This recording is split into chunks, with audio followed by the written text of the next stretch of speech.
ধর্মস্থানে রাজনীতির কথা নয়, আপনি অভিভাবক, আপনার কথা শুনে বলছি। তবুও এই মুহূর্তে লোকসভা নির্বাচন কি ভাবছেন?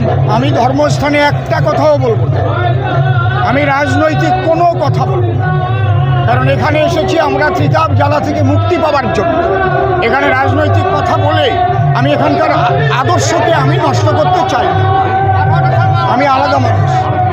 আপনারা যেটা বলছেন আমি এক কথাই বুঝিয়ে দিয়েছি, ধর্মের জয় হোক আর দুর্নীতিগ্রস্ত অধর্ম তারা ধ্বংস হোক এখান থেকে, এটাই আমার কথা।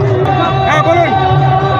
সব সময় যদি আপনারা সঙ্গ শুনতে চান, আপনারা তো ইউটিউবে শোনেন আমার গান, একটাই তো কথা, আমার অন্য কথা নয়, যেন ভারতের দুর্নীতি সব ধ্বংস হয় আর ধর্ম যেন জেগে ওঠে, এই কথাই বলি।